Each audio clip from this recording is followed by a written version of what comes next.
अजीज साथियों, अस्सलाम वालेकुम वरहमतुल्लाहि वबरकातुहू। 15 अगस्त 2024 के मौके पर शेख जासिया गनी भाई ने बेहतरीन अंदाज में मराठी में अपने ख्यालात का इजहार किया है। आइए मुलाहिजा फरमाएं। अस्सलाम वालेकुम वरहमतुल्लाहि वबरकातुहू। गुड मॉर्निंग माननीय व्यासपीठ, वंदनीय गुरुजन वर्ग आणि येथे जमलेले माझे मित्रांनो, मी जासिया शेख इयत्ता 10वी। सर्वप्रथम तुम्हा सर्वांना आजच्या स्वातंत्र्य दिनाचा हार्दिक शुभेच्छा। के मायभू तुझे मी फेडीन पांग सारे, के मायभू तुझे मी फेडीन पांग सारे, आणि ना आरतीला हे सूर्यचंद्र तारे, हे सूर्यचंद्र तारे। आज आपण 78वा स्वातंत्र्य दिन साजरा करण्यासाठी येथे जमलो आहोत। हा दिवस म्हणजे जगाचा इतिहासातील एक सोनेरी दिवस आहे। 15 ऑगस्ट 1947 साली भारत देश इंग्रजांच्या गुलामीगिरीतून मुक्त झाला। आपल्याला हे स्वातंत्र्य सहजासहजी मिळाले नाही। आपल्या स्वातंत्र्यासाठी अनेक क्रांतिकारकांनी आपले प्राणाची आहुती दिली।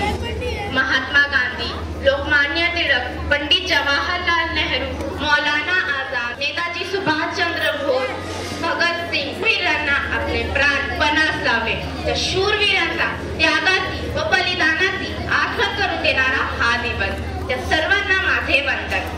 या दिवशी संपूर्ण देशात शाळा, कॉलेजात, कार्यालयामधून विविध सांस्कृतिक कार्यक्रम साजरा करते। देशभक्तीपर गीते गायली जाते, परेड काढली जाते।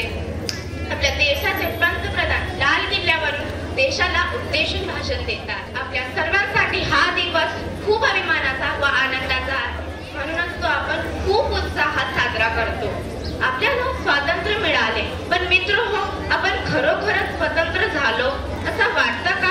कारण संपूर्ण देशभर अराजकता, बेरोजगारी, भ्रष्टाचार, असमानता यासारख्या समस्या लोकांसमोर आहेत। त्या समस्यावर आपण सर्वांनी मिळून मात केली पाहिजे। आपल्या स्वातंत्र्य अबाधित ठेवणे हे आपल्या सर्वांचं कर्तव्य आहे।